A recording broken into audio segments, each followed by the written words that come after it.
Bismillahirrahmanirrahim. Assalamualaikum warahmatullahi wabarakatuh.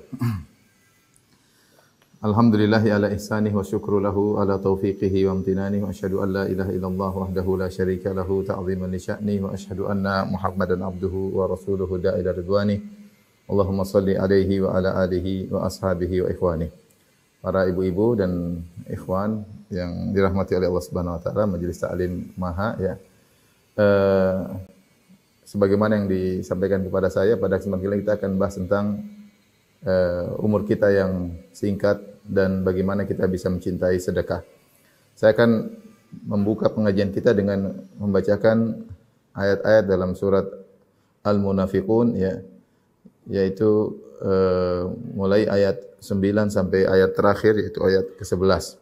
Allah Subhanahu wa taala berfirman, Ya ayyuhalladzina amanu la tulhikum amwalukum wala auladukum an dzikrillah. Wahai orang-orang yang beriman, janganlah harta kalian dan anak-anak kalian melalaikan kalian dari mengingat Allah Subhanahu wa taala. Wa may yaf'al dzalika fa ulaika humul khasirun. Barang siapa yang melakukan demikian, artinya dia terlalaikan dari mengingat Allah gara-gara hartanya, gara-gara anaknya, sungguh dia adalah orang-orang yang merugi. Wa anfiqu mimma razaqnakum. Berinfaklah dari sebagian yang kami beri rezeki kepada kalian.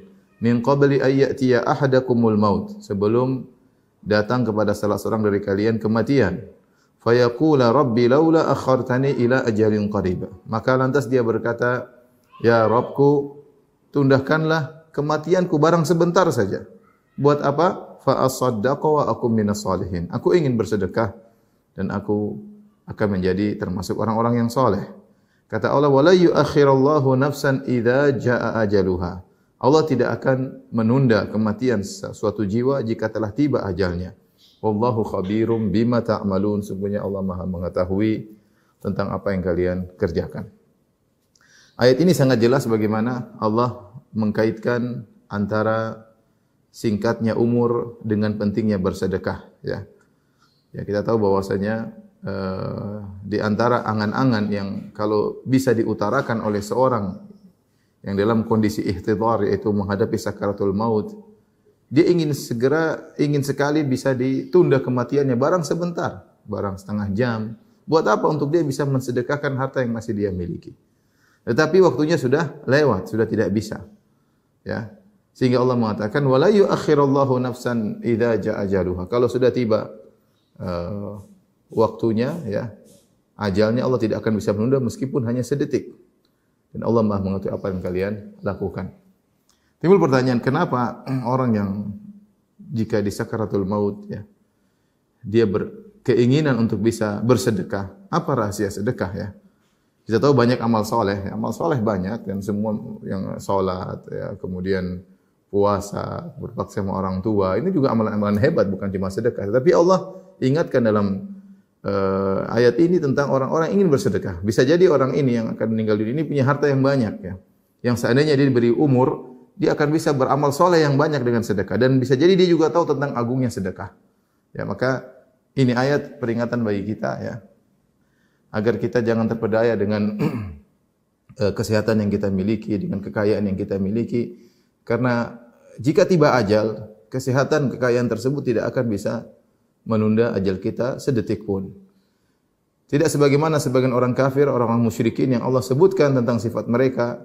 Kata Allah, alladzi jama'a mala wa addada, yang mengumpulkan harta dan menghitung-hitungnya. Yahsabu anna malahu akhladah, dia menyangka bahwasanya harta yang dia kumpulkan itu akan menunda kematiannya, akan mengkekalkannya. Kalla, kata Allah, tidak, sekali-sekali tidak. La yumbadzanna fil hutama, dia akan dilemparkan dalam neraka jahanam. Jadi harta yang kita miliki ya, dolar yang kita miliki, emas batangan yang kita miliki, mobil yang kita miliki, rumah yang kita miliki tidak akan mengurangi ya, atau tidak akan menambah umur kita sedetik pun. Jika telah tiba ajal, maka kita akan dipanggil oleh Allah Subhanahu wa taala, tidak bisa tertunda sedikit pun sama sekali di sisi Allah Subhanahu wa taala. Dari sini ada dua hal yang perlu kita ingatkan. Pertama, kita harus saling mengingatkan diri kita tentang namanya kematian. Berbicara tentang kematian adalah pembicaraan yang memang tidak menyenangkan ya. Karena kalau kita sudah berbicara tentang kematian, banyak mungkin kesenangan yang harus kita lepaskan ya. Makanya Nabi SAW sendiri mengatakan dalam suatu hadis, Aktsiru min dzikri hadhimil ladzat. Kata Nabi SAW, perbanyaklah untuk mengingat penghancur kelezatan. Rasulullah menyuruh kita untuk berbanyak mengingat penghancur kelezatan, yaitu al-maut, yaitu kematian. Ini isyarat bahwasanya kalau orang ingat kematian, hidupnya menjadi tidak begitu tenteram karena dia gelisah, dia akan dipanggil oleh Allah Subhanahu wa taala. Ya. Oleh karena pembicaraan tentang kematian memang mungkin kurang menyenangkan, tapi kita harus bicarakan. Karena kita semua, wahai Bapak-bapak dan Ibu yang dirahmati Allah Subhanahu wa taala, kita semua sekarang sedang ngantri menuju titik yang sama dan kita dalam antrian, tidak seorang pun dari kita keluar dari antrian tersebut, yaitu menuju titik kematian. Dan jika sudah tiba kematian, tidak ada yang bisa lolos. Makanya Allah Subhanahu wa taala berfirman, "Aina ma takunu yudrikumul maut walau kuntum fi burujim musyayyadah." Dimanapun kalian berada, maka kalian akan didatangi oleh kematian. Meskipun kalian berada dalam benteng yang kokoh, siapapun dia, mau jenderal, mau presiden, mau panglima, meskipun dikawal oleh mungkin ribuan pasukan, jika telah datang kematian, maka semua itu tidak bermanfaat, ya. Jika telah datang ajal, ya. Ya. Seorang ingin lari dari kematian, maka kematian akan mengajarnya. Dan di antara rahmat Allah Subhanahu wa taala, Allah Subhanahu wa taala memberikan kita peringatan-peringatan. Kata Allah Subhanahu wa taala, "Wa ja'akumun nadhir." Telah datang peringatan bagi kalian. Dan di antara peringatan tersebut adalah perubahan kondisi tubuh kita. Ini peringatan bahwasanya kita akan menuju pada titik kematian, ya. Allah menciptakan dari min dha'fin, dari kelemahan, dari kita masih kecil kemudian lemah, ya. Tsumma ja'ala min ba'di dha'fin quwwah. Setelah itu Allah menjadikan kita menjadi kuat, jadi remaja, menjadi seorang yang kuat, ya, pemuda, pemudi yang kokoh. Setelah itu Allah menjadikan setelah kekuatan dha'fan wa syaibah, menjadi lemah dan menjadi tua, ya. Mulailah tidak terasa umur kita sudah melewati 40 tahun, di antara kita ada yang sudah melewati 50 tahun. Mulai tanda-tanda ketuaan nampak pada diri kita yang tadinya sebagian kita mungkin rupawan, tampan, cantik jelita. Mulailah berkurang itu semua, mulai keriput wajahnya, ya. Meskipun dia sudah pergi ke salon, meskipun sudah tetap aja namanya tua mulai tampak, ya. Makanya ketika Allah mengatakan wajah akumun nadhir, telah datang peringatan bagi kalian, di antaranya uban. Seorang kalau lihat uban tahu bahwasanya dia sudah tua, ya. Dia sudah tua. Dan umur kita sampai kapan sih? Kata Nabi SAW, "A'maru ummati baina 60 ila 70 wa aqalla man yajuzu dzalik." Umur umatku antara 60 sampai 70 dan hanya sedikit yang melewati 70 tahun. Maka ya, saya tahu di depan saya, masya Allah, ada bapak ibu-ibu yang umurnya lebih tua dari saya, ya. Saya masih muda, relatif muda dibandingkan pada bapak dan ibu-ibu yang hadir di depan saya, ya. Ya, saya masih 40, ya, mungkin sebentar lagi 41. Ya, tapi di depan saya ada yang lebih dari 45, ada yang lebih dari 50, ya. Ya, dan semakin mendekat kepada titik pertemuan dengan Allah Subhanahu wa taala, ya. Kita tidak tahu siapa yang duluan sampai, ya. Bukan berarti yang lebih muda belakangan, bukan berarti yang lebih sehat belakangan, bukan berarti yang lebih kaya belakangan, tidak mesti. Ya, namun biasanya yang berusia lebih lanjut lebih dahulu ketemu dengan Allah Subhanahu wa taala. Nah, ini pertanyaan, kita semua akan bertemu dengan hari tersebut. Apa yang sudah kita persiapkan untuk bertemu dengan hari tersebut? Sementara hari tersebut tidak bisa kita hindari. Ya. Ikhwan dan akhwat, bapak dan ibu dirahmati Allah Subhanahu wa taala. Nabi SAW menyebutkan tentang orang yang memikirkan apa yang dia persiapkan sebagai orang-orang yang cerdas. Ketika Nabi SAW ditanya siapa orang mukmin yang cerdas, maka Nabi SAW menjawab, "Aktsaruhum lil mauti dzikran wa ahsanuhum lima ba'dal mauti istidadan." Kata Nabi SAW, "Ulaikal aqyas." Orang-orang yang cerdas di antara umatku adalah orang yang sering mengingat kematian dan dia, ya, paling terbaik persiapannya untuk bertemu dengan kematian. Dia paling baik persiapannya untuk bertemu dengan kematian, untuk persiapan hari setelah kematian. Karena dia tahu bahwasanya kehidupan yang dia jalani sekarang ini, ya, hanyalah sementara, senda gurau dan cepat selesai. Hanya 60 sampai 70 tahun, setelah itu dia akan masuk dalam alam barzakh yang entah berapa ratus tahun, berapa ribu tahun. Setelah itu dia bangkitkan di padang mahsyar menjalani proses dari hisab sampai sirat sekitar 50.000 tahun, setelah itu dia masuk surga atau masuk neraka menghadapi kehidupan yang abadi selama-lamanya. Sehingga dia tahu bahwasanya kehidupan dia 60 tahun ini jika dibandingkan dengan kehidupan di alam barzakh fase berikutnya, dibandingkan dengan fase ketika dia dibangkitkan di padang mahsyar sampai ribuan tahun sampai surga dan neraka, maka sungguhnya kehidupan 60-70 tahun ini hanyalah sebentar. Hanyalah sebentar. Karenanya ketika Nabi SAW ditawarkan untuk diberikan dunia, Nabi SAW mengatakan, "Mali walid dunya, innama mathali wad dunya karakibin istadhalla tahta syajaratin summa raha fatarakaha." Apa urusanku dengan dunia, kata Nabi SAW. Sungguhnya permisalanku dengan dunia seperti seorang yang sedang dalam perjalanan kemudian mampir di bawah sebuah pohon. Sebentar dia istirahat, kemudian dia tinggalkan pohon tersebut. Itulah hakikat dunia, seperti tempat istirahat yang sebentar. Karena kita semua adalah musafirun, kita sedang bersafar.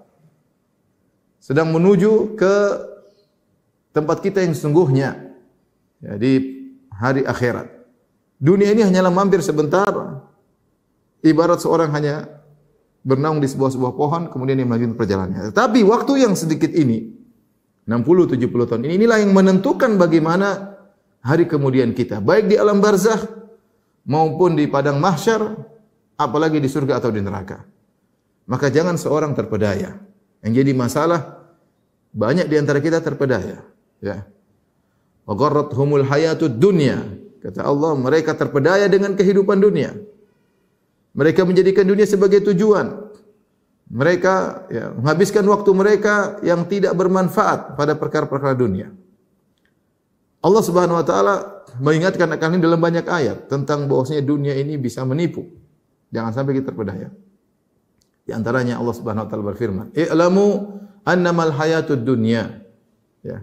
La'ibun wa lahwun wa zinatun wa tafakhurun bainakum wa takathurun fil amwali wal aulad kamathali ghaithin a'jabal kuffara nabatuhu thumma yahiju fatarahu musfarra thumma yakunu hutama wa fil akhirati adabun syadidun wa maghfiratun minallahi wa ridwan wa mal hayatud dunya illa mata'ul ghurur.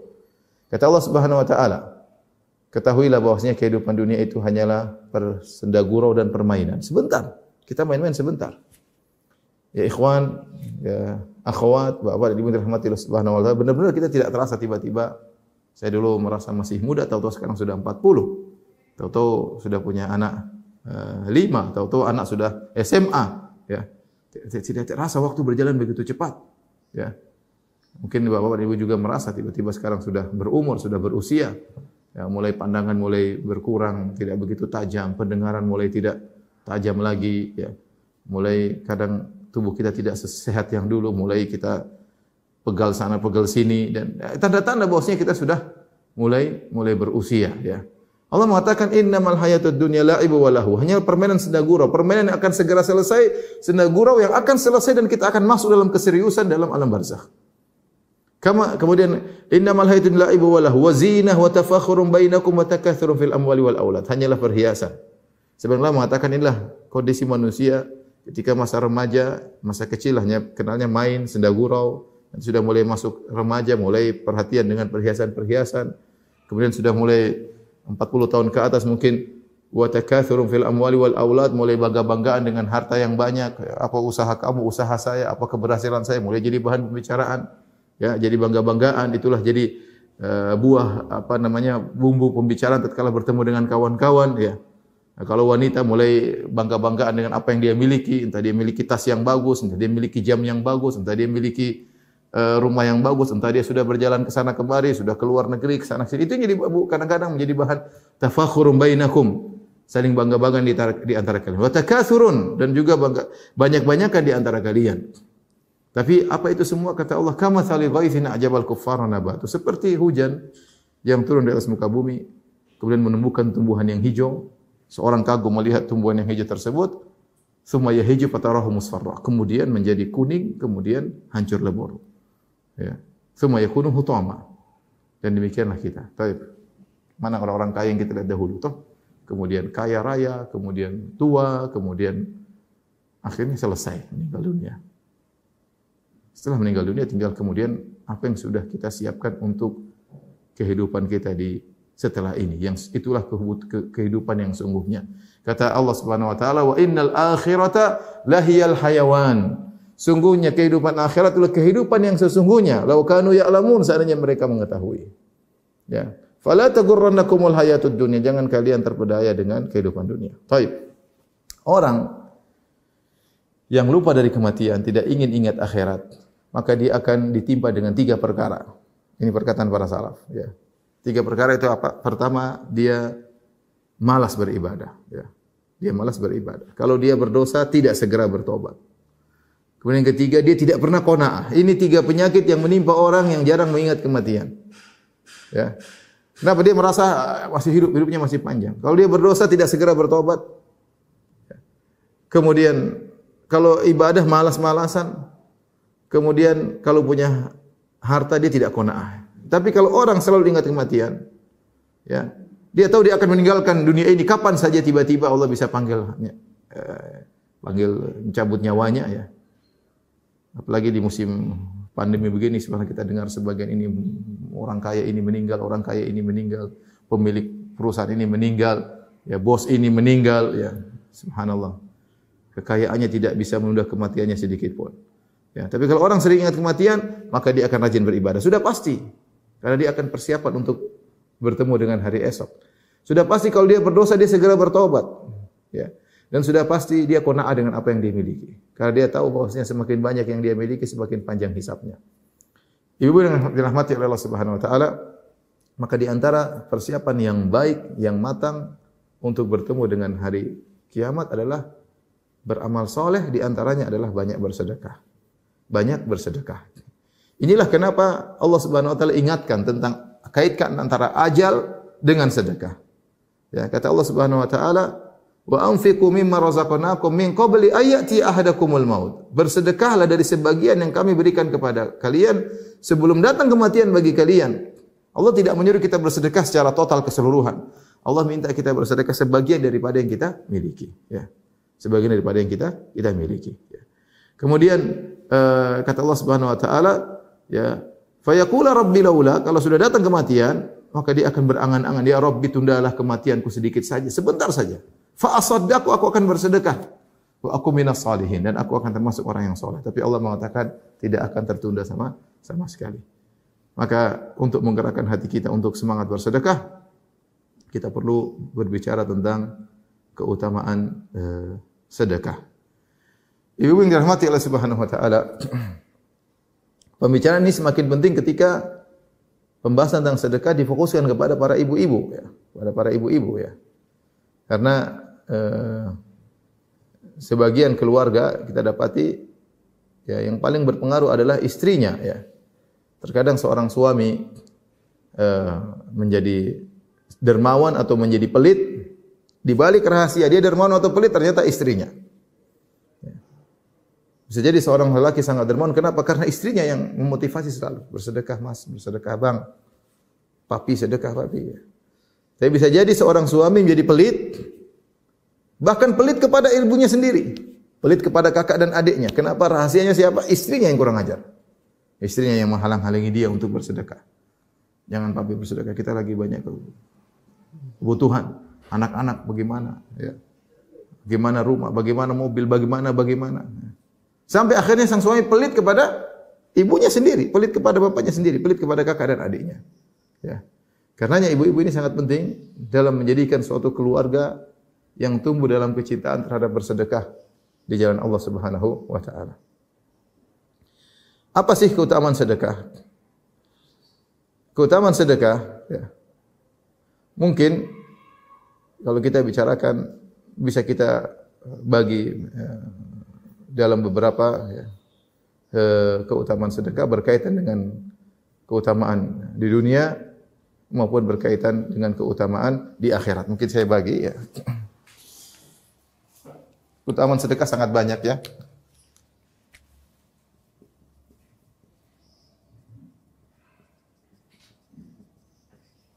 Sangat banyak, ya. Saya hanya menyampaikan sebagian saja, ya. Tapi mungkin bisa kita klasifikasikan secara umum menjadi 2. Ya. keutamaan di dunia,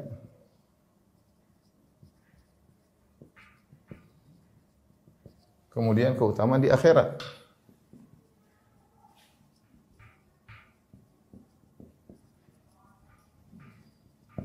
Subhanallah, di antara keistimewaan sedekah, Allah menjadikan ibadah ini, ibadah sedekah ini, ya, menjadikan ibadah sedekah ini bukan hanya diberikan keistimewaan untuk di akhirat doang, padahal di dunia pun seorang bisa merasakan manfaat dari sedekah. Di antara manfaat sedekah yang mungkin bisa kita kumpulkan dari hadis-hadis, yang pertama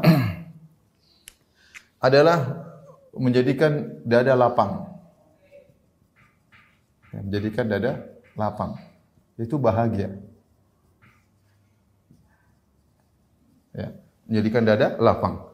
Dan ini datang dalam banyak hadis yang menunjukkan akan hal ini. Di antaranya Nabi SAW menjelaskan tentang perumpamaan antara al-mutasaddiq dengan al-bakhil. Kata Rasulullah SAW, perumpamaan orang yang suka dermawan dengan orang yang bakhil. Seperti seorang memakai jubah yang terbuat dari besi. Ya. Kalau orang yang besi tersebut menutupi seluruh baju besi tersebut, menutupi seluruh tubuhnya. Kalau orang yang bersedekah, setiap dia bersedekah, maka baju tadi menjadi lapang, terbuka, sehingga akhirnya dia dadanya pun lapang karena himpitan besi-besi tadi mulai terlepas. Berbeda orang bakhil, orang yang pelit, ya, semakin dia ingin diminta duitnya, dia semakin pelit, dan semakin pelit maka besi tersebut semakin mengekangnya, ya. Maka dadanya menjadi sempit. Makanya kata para ulama, orang kalau pelit biasanya suka marah-marah. Ada kaitannya. Suka marah-marah. Suka marah sama istrinya, suka marah sama suaminya, suka marah sama anaknya. Kenapa? Sedikit-sedikit dia perhitungan. Ada suami misalnya istrinya mecahin apa kayak piring. Aduh, Ami ini gimana? Ini piring mahal. Padahal murah. Tapi dia pelit. Dia selalu, ini berapa harganya? Langsung dia perhitungan. Ya. Ya sampai saya diceritain sama kawan. Dia punya kawan kawan istrinya, suaminya sangat pelit. Sampai satu hari wanita ini naik mobil kemudian terjadi kecelakaan. Dia telepon suaminya, "Mas, saya ada kecelakaan mobil." Yang ditanya sama suaminya, "Gimana mobilnya? Gimana kondisi mobil?" Tidak bertanya, "Gimana kondisimu wahai sayangku, wahai istriku, wahai cintaku?" Tidak, yang ditanya, "Gimana kondisi mobilnya?" Saking pelitnya. Makanya sampai saya pernah ada seorang ibu mengatakan, "Benar Ustaz, suami saya suka marah-marah, ternyata memang dia pelit." Kenapa orang kalau sudah pelit, dadanya sempit, suka emosian, tidak menerima dengan takdir, ada apa sedikit marah, ada hartanya hilang sedikit marah. Ya, tapi kalau orang bersedekah, ya dermawan, dadanya lapang. Ya. Jadi jadikan dadanya lapang. Ya. Di antaranya Nabi SAW memperumpamakan orang dermawan dengan orang yang ya baju besinya longgar sehingga lapang dalam bernapas. Di antaranya yang menunjukkan orang yang bersedekah dadanya lapang, dia membahagiakan, dia membagi kebahagiaan kepada orang lain.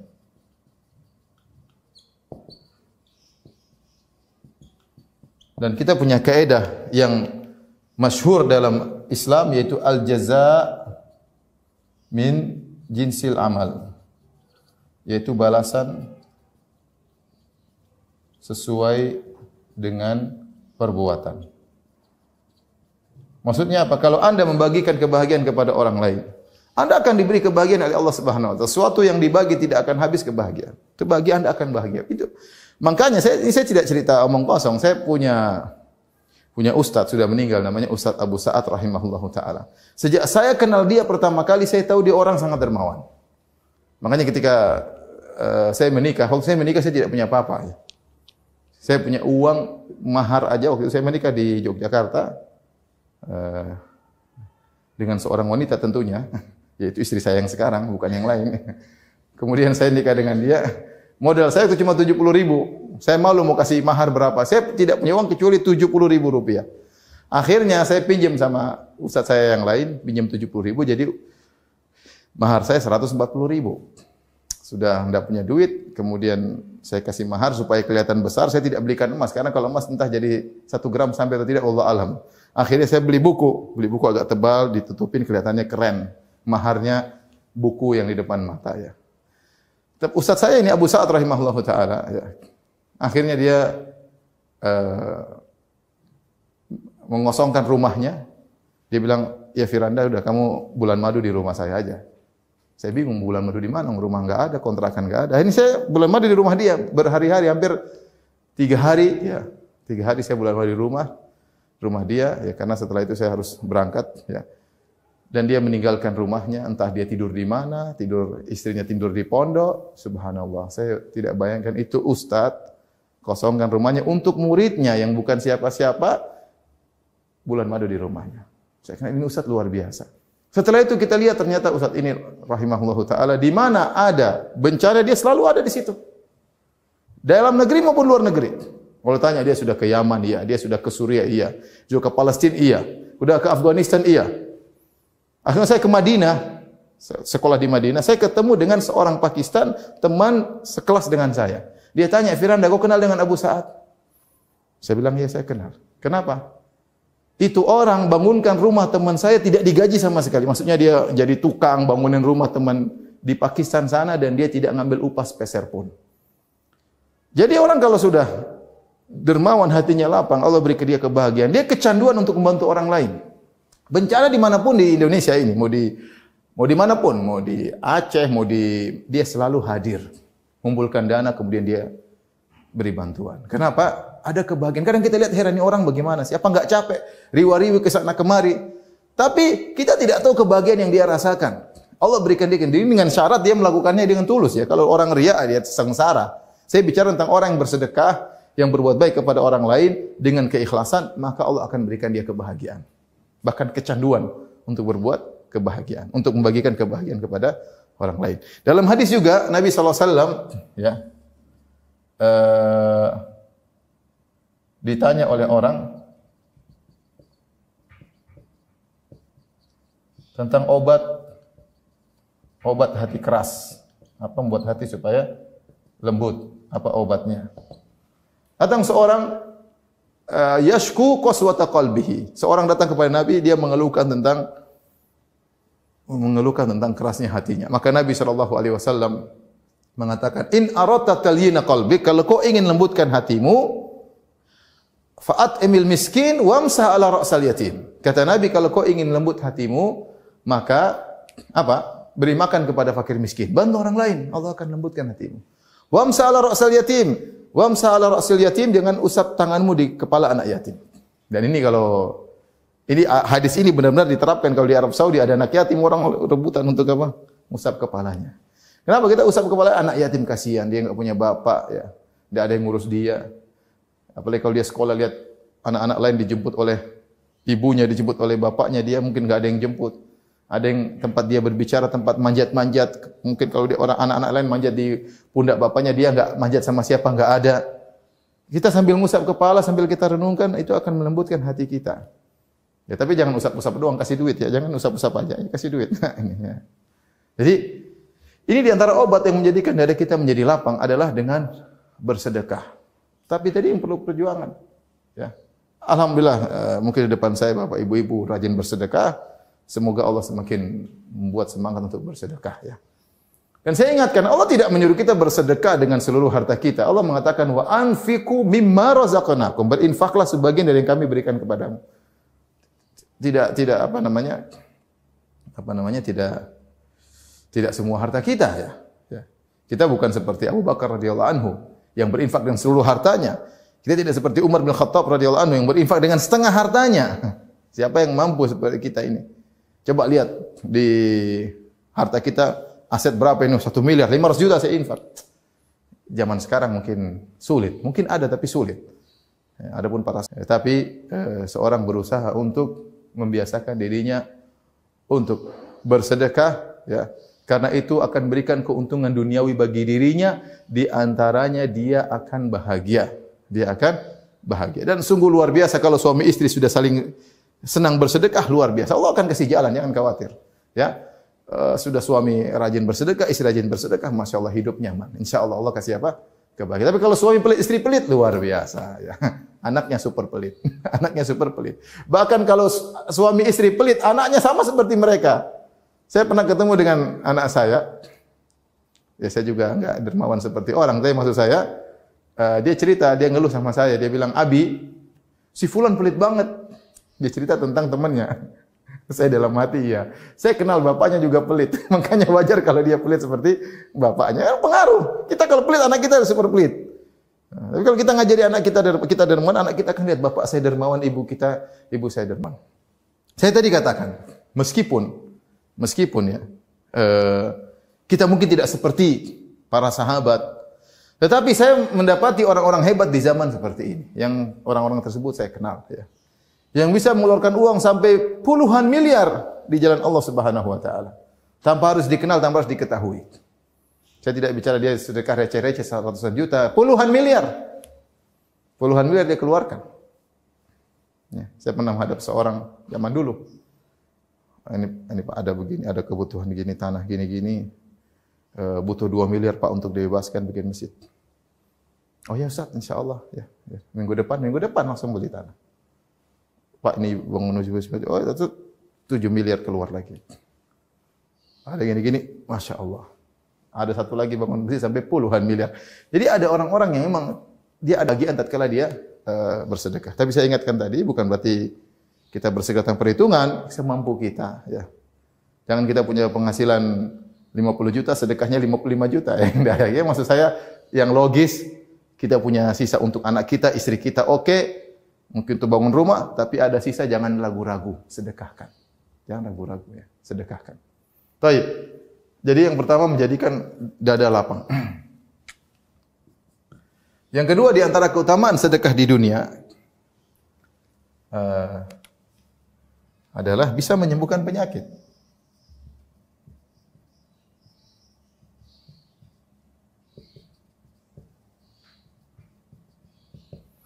Kata Nabi SAW dalam hadis, dawu mardhakum bis sadaqah. Sembuhkanlah orang-orang yang sakit di antara kalian dengan sedekah. Saya baru ketemu beberapa waktu lalu teman saya, istrinya tahu-tahu kena kanker apa, ya. Maka dia segera bersedekah, dia tunggu keajaiban dari Allah dan alhamdulillah kemudian berkurang dan alhamdulillah menuju pada kesembuhan. Dan ini saya tahu ini praktek ketika saya di Madinah. Ada teman saya datang ketika dia Firanda, ini ada uang sekian ribu real. Ada orang bersedekah, ya. Dia lagi sakit. Subhanallah, saya waktu itu belum tahu sunnah ini. Ada apa ini? Ternyata sedekah memang bisa salah satu sebab untuk menyembuhkan penyakit. Salah satu sebab untuk menyembuhkan penyakit. Kata Nabi, da'u mardhakum bisadaqah. Sembuhkanlah orang sakit dengan sedekah. Jadi niatkan karena Allah. Ingatlah, ini semua kita bicara sedekah ikhlas karena Allah, bukan untuk mencari pengakuan dari orang lain, ya.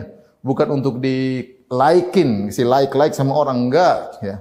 Kita ini latih diri untuk ikhlas, tetapi tidak mengapa ada. Yang penting kita bukan cari pujian orang. Saya bersedekah supaya saya bahagia, boleh. Saya bersedekah supaya penyakit saya sembuh, atau anak saya sembuh, atau kakak saya sembuh, atau ibu saya sembuh, boleh. Kita niatkan, ya Allah ini untuk kesembuhan. Tapi kita bukan pamer-pamer. Bukan kita ceritakan kepada orang lain agar disanjung, diakui, enggak. Itu merusak segalanya. Kita bicara tentang orang yang ikhlas. Di antaranya sedekah bisa menyembuhkan penyakit. Di antaranya, ibu yang dirahmati Allah Subhanahu wa taala, bahwasanya sedekah mencegah kematian yang buruk. Yaitu mencegah su'ul khatimah. Dalam hadis Nabi SAW bersabda, ya, Sana'iul ma'ruf taqi masari'is su'. Kata Nabi SAW, perbuatan baik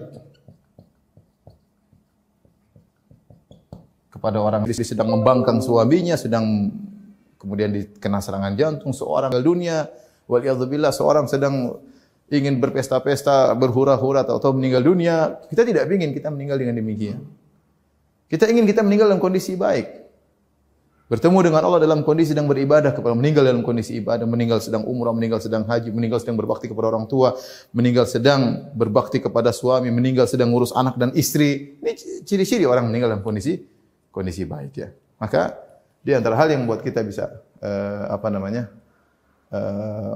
meninggal dalam kondisi baik adalah dengan bersedekah. Kemudian di antara keistimewaan sedekah di dunia, menambah harta.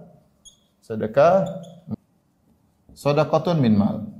Kata Nabi SAW, sedekah tidak mengurangi harta. Bahkan menambahnya. Kata sebagian ulama maksudnya menambahnya. Ini adalah butuh keimanan. Ini butuh keimanan. Kita secara zahir kalau punya uang 1 juta, kita sedekahkan 100 ribu secara zahir, maka akan berkurang jadi 900 ribu. Benar. Tetapi Nabi mengatakan, mana qasad sedekatan min mal. Sedekah tidak mengurangi harta. Bagaimana caranya? Urusan Allah. Percayakan, serahkan kepada Tuhan. Allah akan kembalikan 100 ribu. Di dunia sebelum di akhirat. Bahkan Allah bisa ditambah lagi. Ya. Makanya dalam hadis kata Nabi SAW, Allah berfirman, Ya bena Adam, unfik alaik. Wahai anak, maka aku akan berinfak bagimu. Ya. Wa ma anfaqtum min syai'in fahuwa yukhlifuh. Apapun yang kalian infakkan sedikit apapun, Allah akan menggantinya. Yang ganti Allah. Saking Allah jaminkan, ya, jaminan bahwasanya kalau kamu bersedekah Allah akan ganti di dunia sebelum di akhirat. Allah menamakan infak yang kita berikan dengan utang. Allah mengatakan in tuqridullaha qardan hasanan. Ya. Yudha'af lahu. Barang siapa yang beri hutangan kepada Allah, ya, dengan hutangan yang baik, ya. Barang siapa, sampai Allah menamakan kalau kita berinfak dengan nama hutang. Seakan-akan Allah berhutang kepada kita. Ya akhi, kalau yang berhutang kepada kita, orang miskin, ada orang miskin pinjam uang, kita kasih, ya kemungkinan enggak kembali. Anggap aja sedekah. Tetapi kalau ada orang triliuner datang kepada saya, misalnya Firanda, saya pinjam uang 100 juta. Saya punya uang. Aku kasih sama dia. Saya enggak ragu karena saya tahu dia ini triliuner. Kebetulan aja dia lupa bawa ATM atau dia lupa bawa dompetnya. Atau dia lagi safar sehingga ketinggalan semuanya, saya kasih pinjam aja 100 juta pasti kembali. Kenapa? Dia triliuner, asetnya banyak. Karena kita percaya dia mampu. Nah, bagaimana kalau yang pinjam Allah Subhanahu wa taala? Yang maha kuasa, maha kaya, maha memiliki segala-galanya, yang harta kita itu dari Allah juga. Sampai Allah menamakan itu adalah qardan hasanan, itu bantuan yang pinjaman yang baik. Agar Anda yakin, maksudnya benar-benar saya temui mereka dan mereka benar-benar hartanya ditambah terus oleh Allah. Hartanya ditambah. Dan itu benar, mungkin tidak kelihatan secara nyata kalau kita kasih uang sekian langsung tambah, itu namanya bukan hal yang gaib. Ini sedang kita bicara hal gaib. Anda beriman atau tidak? Anda beriman dan saya ketemu dengan teman-teman saya yang rajin bersedekah, Allah mudahkan rezeki bagi mereka, tapi dengan syarat harus ikhlas kepada Allah. Bukan untuk kita pamer-pamerkan. Ya. Saya punya kawan ketika peresmian sebuah masjid, kemudian saya ajak dia melihat masjid yang dia bangun dengan harga miliaran-miliaran, ya, kalau nggak salah 8 miliar. Ketika disebut namanya, terima kasih kepada Bapak Fulan, wajahnya merah, bencing. Benar-benar tulus lah, kita tulus. Dan selalu saya ingat, ketika saya sekolah di Madinah, seorang syekh guru saya cerita, ada seorang yang kalau dia dapat rezeki dia selalu kasih orang, dapat rezeki selalu kasih orang. Sampai dia ditanya sama teman-temannya atau ditanya sama keluarganya, kamu nih bagaimana? Setiap dapat rezeki kamu kasih orang, setiap dapat rezeki kamu kasih orang. Kata orang ini, orang soleh ini, saya punya tradisi sama orang lain dan Allah punya tradisi kebiasaan sama saya. Kebiasaan saya adalah memberikan kepada orang dan kebiasaan Allah memberikan kepada saya. Saya tidak ingin kalau dan itu kenyataan yang kita lihat. Makanya Syekh Sa'ad Satri waktu saya ketemu dia mengatakan apa?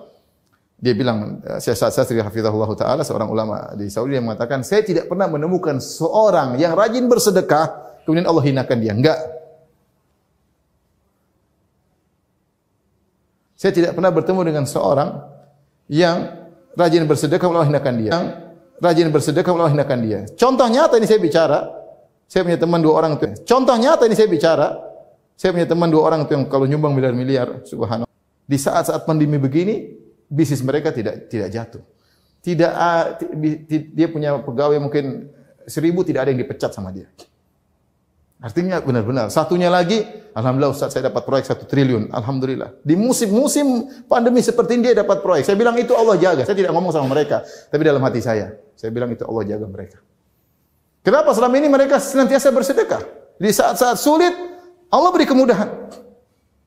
Allah tambah harta mereka di saat-saat pandemi. Ya. Dan subhanallah demikian yang terjadi. Ya sebagian tetap diuji. Artinya bukan berarti kalau diuji harta berkurang berarti tidak rajin beribadah, tidak. Tapi saya bilang ada orang yang Allah uji, ada orang yang Allah. Kata Nabi sallallahu alaihi wasallam, "Inna shadaqatus sir tudfi'u ghadab ar-rabb." Sesungguhnya sedekah yang diam-diam meredamkan kemurkaan Allah.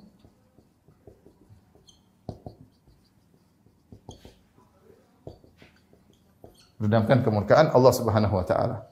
Dan ini ada kisah yang ma'ruf dari Ali bin Husain bin Ali bin Abidin, yaitu anaknya Husain bin Ali, cucunya Nabi sallallahu alaihi wasallam, cicitnya Nabi namanya Ali bin Husain, dikenal Zainal Abidin.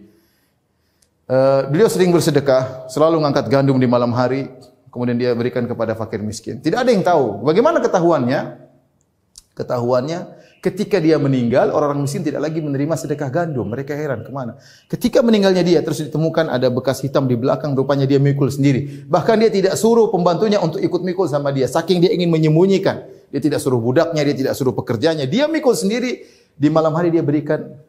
Ketika dia meninggal, baru orang miskin tersebut kehilangan sedekah tersebut. Ketahuan ternyata dialah yang selama ini memberi sedekah. Tidak ada yang tahu.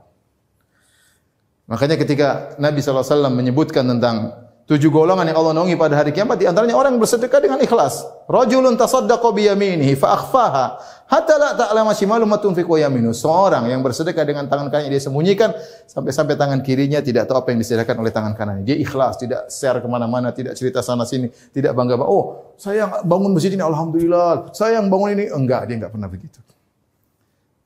Dia diam antara dia dengan Allah Subhanahu wa taala. Kalau ada yang tahu pun bukan sekedar untuk bangga-bangga, tapi mungkin untuk share motivasi, oke bolehlah. Tapi dia berusaha sembunyikan. Sampai tangan kirinya yang merupakan bagian dari tubuhnya tidak tahu apa yang diinfak oleh tangan kanannya. Menunjukkan bagaimana usaha dia untuk menyembunyikan sedekah yang dia lakukan. Kenapa? Shadaqatus sir tudfi'u ghadabar rabb. Sungguhnya sedekah yang dilakukan diam-diam akan meredamkan kemurkaan Allah Subhanahu wa taala, ya. Ini di antara keistimewaan sedekah di akhirat, ya. Di antara sedekah diam-diam, caranya, kalau Anda tahu ada saudara Anda, kawan yang jualan, udah beli, nggak usah ditawar. Kita bisa nawar nih, misalnya dijual berapa? 100.000, kita bisa tawar jadi 70.000. Tapi kita bersedekah dengan tetap menjaga harga dirinya, kita nggak usah tawar. Sudah 100.000, 30 kita niatkan sedekah. Itu di antara contoh sedekah tidak diketahui. Ya. Jangan sudah teman jual 100.000, wah 50.000 ya, kita kan kawan, malah dikurangi lagi harganya. Udah tahu dia setengah mati, jangan ditawar sudah. Kecuali kita sama-sama miskin, oke lah kita nawar. Kalau kita punya duit, dia lagi miskin, udah bayar aja, nggak usah nawar. Itu di antara sedekah. Nggak usah bilang, saya bisa tawar loh, tapi saya udah, yang tahu cuma Allah. Sudah nggak usah bilang-bilang, nggak usah tawar, kasih aja. 30.000, kita kalau tawar kita bisa 70.000, 30.000-nya kita niatkan sedekah karena Allah Subhanahu wa taala. Tapi di antara keistimewaan sedekah berkaitan dengan hari akhirat adalah sedekah menjadi naungan pada hari kiamat.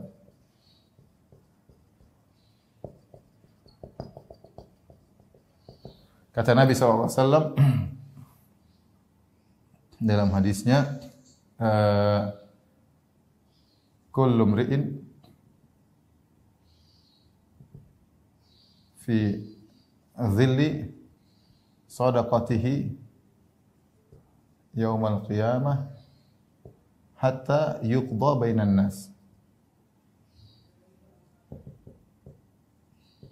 Kata Nabi SAW, setiap orang di bawah naungan sedekahnya pada hari kiamat hingga Allah menyidang manusia. Kita tahu pada hari kiamat kelak matahari jaraknya 1 mil, sangat terik, orang-orang bercucuran keringat luar biasa. Tetapi ada orang-orang yang bahagia dinaungi oleh sedekahnya. Di antaranya ini orang yang bersedekah.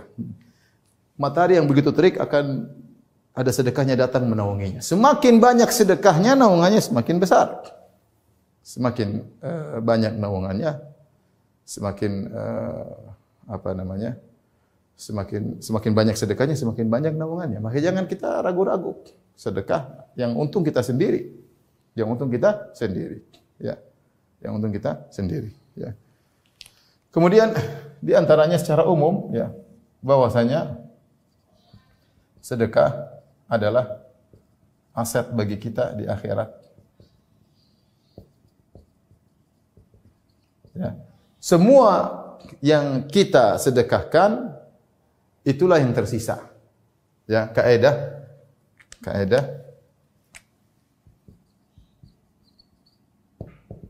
semua yang kita sedekahkan itulah yang tersisa. Ini kaidah diambil dari hadis Nabi sallallahu alaihi wasallam. Ketika Nabi sallallahu alaihi wasallam memotong-motong kambing, kemudian Rasulullah SAW menyuruh Aisyah untuk bagi-bagi kepada orang-orang tetangga-tetangga, kepada orang miskin. Maka Aisyah bagi-bagi kambing tersebut. Setelah itu Nabi bertanya, ya, hal baqiya minha, ya Aisyah, apakah masih ada sisa kambing yang belum dibagi? Kata Aisyah radhiyallahu anha, lihat jawaban Aisyah. Ma baqiya kulluha illa katifaha.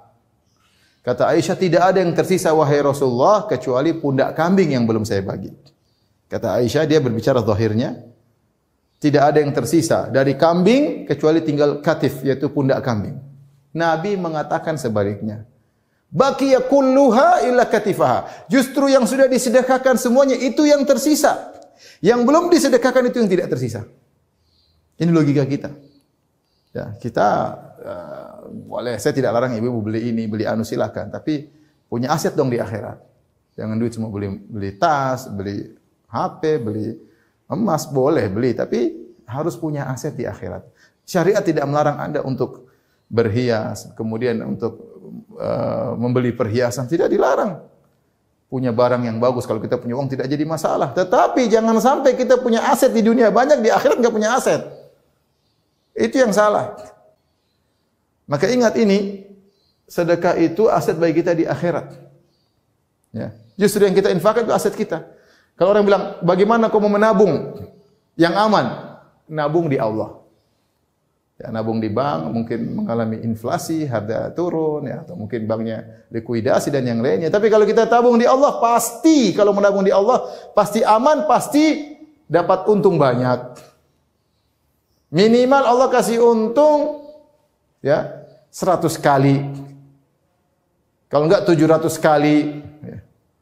Paling tidak 10 kali minimal. 10 kali atau 100 kali, 700 kali.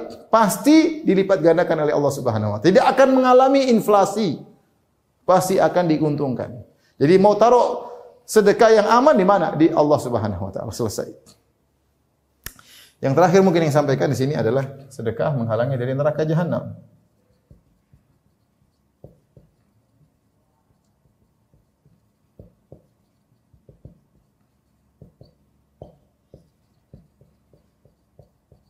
Ada dua hadis yang berkaitan dengan ini, terutama hadis yang pertama, ya.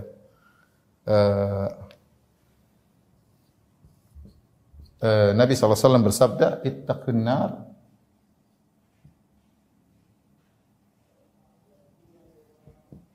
walau bisyikki tamrah. Kata Nabi SAW, cegahlah neraka meski dengan sepenggal korma. Jadi Nabi menyuruh kita untuk banyak bersedekah. Di antara yang paling mudah menghalang kita dari neraka adalah sedekah. Ya, dalam ini hadisnya awalnya kata Nabi SAW, ma minkum min ahadin illa sayukallimuhu rabbuhu laisa bainahu wa bainahu tarjuman, fayanzuru ila aymana minhu, ya. Fala yara ila amalu wa yanzuru ila asma'a minhu wa la yara ila amalahu.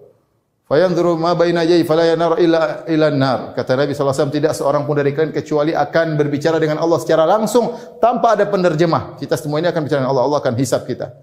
Dia lihat sebelah kanan, tidak lain kecuali amal dia. Lihat sebelah kiri, tidak lain adalah amal dia. Lihat depan ada neraka Jahannam. Kata Nabi, fattaqun nar walau bisyakki tamrah. Jagalah dirimu dari neraka meskipun hanya bersedekah sepenggal korma. Artinya Nabi ajarkan, kau tidak punya apa-apa, punya harta cuma 2 butir korma, sudah sedekah sepenggalnya. Kau tidak punya apa-apa kecuali punya uang 100.000, apa susahnya kau sedekah 10.000, 5.000 kalau enggak punya duit, tidak ada masalah. Kalau punya uang lebih, tapi kalau enggak punya, jangan mencegah dirimu dari sedekah. Jangan mencegah dirimu dari sedekah. Ini hadis pertama. Hadis kedua berkaitan dengan wanita, ya. Khusus berkaitan dengan wanita.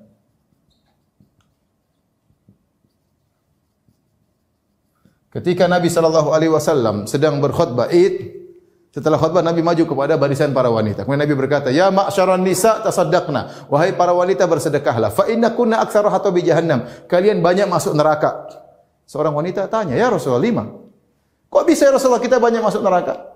Kata Rasulullah SAW, fa innakunna takfurnal ashir wa tukthirna syaka, karena kalian para wanita suka ingkar kebaikan suami, tidak bersyukur kepada suami, kufur kepada suami. Ya. Dan kalian suka mengeluh. Kalian suka mengeluh. Nabi mengatakan, wanita banyak masuk neraka, di antaranya apa? Suka tidak bersyukur kepada suami. Suami sudah baik, tidak dihargai, suami sudah berusaha direndahkan, nuntut terus, ya, tidak bersyukur, tidak tahu banyak perempuan-perempuan yang janda setengah mati, tidak punya penghasilan, tidak ada yang perhatian, minta ini, minta berketemu dengan teman-teman, minta beli ini, minta beli anu. Suami minta pelayanan tidak dilayani, banyak. Wanita seperti ini kata Nabi menyebabkan mereka banyak masuk neraka, di antaranya tidak berterima kasih kepada suami. Nah, apa solusinya? Bersedekah.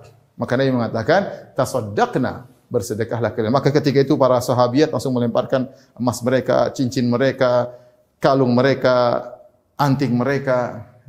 Ini dalil bahwasanya sedekah adalah jalan termudah untuk menghalangi seorang dari neraka Jahannam. Ya. Terakhir, setelah kita sampaikan ini semua, hadirin-hadirin Allah Subhanahu wa taala, maka saya ingatkan bahwasanya kalau kita bersedekah, ya, sesungguhnya yang lebih untung kita bukan orang yang kita sedekahi. Yang lebih untung kita bukan orang sedekah. Kalau kita sedekah sama orang tersebut, apa yang dia untung? Ya paling mungkin dia lapar jadi kenyang. Mungkin kita sedekah belikan obat jadi sakit menjadi sembuh. Mungkin dia punya utang kita lunaskan, dia lega. Keuntungan dia cuma itu. Adapun kita keuntungannya banyak. Bayangkan kita dilegakan oleh Allah, kita hartanya ditambah oleh Allah Subhanahu wa taala, diampuni dosa-dosa kita. Ya. Diberi lipat ganda balasan pada hari kiamat kelak, datang naungan pada hari kiamat kelak di padang mahsyar, dan banyak sedekahnya. Makanya benar kata Allah Subhanahu wa taala, "Wa may yabkhal fa innama yabkhalu an nafsih." Barang siapa yang pelit, sungguhnya dia pelit pada dirinya sendiri, ya. Kenapa? Banyak keutamaan dia tidak mau ambil. Kalau Anda bersedekah untuk diri Anda sendiri. In ahsantum ahsantum li anfusikum. Kalau kalian berbuat baik untuk diri kalian sendiri. Wa may yashkur fa inna ma yashkuru li nafsi. Barang siapa bersyukur kepada Allah, dia bersyukur kepada dirinya sendiri. Allah tidak butuh dengan sedekah kita, Allah tidak butuh dengan amal soleh kita. Itu untuk kita sendiri. Ya, untuk kita sendiri. Demikianlah para ibu-ibu dan bapak-bapak dalam majelis taklim Maha, ya. Mata hati, Masya Allah. Nama majelis taklimnya luar biasa, ya. Melihat dengan mata hati, bukan mata kepala, ya. Mata hati. Hati ini punya penglihatan luar biasa. Terkadang lebih tajam, ya. Maka mudah-mudahan dengan pertemuan ini memotivasi kita untuk bisa semangat beribadah, di antaranya semangat bersedekah. Mulai dari kecil-kecil, kalau kita merasa jadi kita pelit, mulailah kita latihan sedikit-sedikit. Tidak mungkin habis pengajian langsung bilang, "Mas, mana uangmu kemarin? ATM-mu mana?" Langsung kosongin. Enggak. Pelan-pelan dari 100.000, 200.000, meningkat. Itulah aset kita di akhirat kelak. Ustaz, saya istri tidak punya duit. Nah, kalau nggak punya duit, tugasnya merayu suami, pijit-pijit suami. Mas, itu anak miskin yang bantu ya. Kalau suaminya ngeluarin duit, istri juga dapat pahala. Demikian pertemuan kita. Semoga ibu-ibu semua menjadi ibu-ibu yang soleha, yang cinta dengan sedekah, dan jangan lupa cinta sama suami. Wabillahi taufiq wal hidayah. Assalamualaikum warahmatullahi wabarakatuh.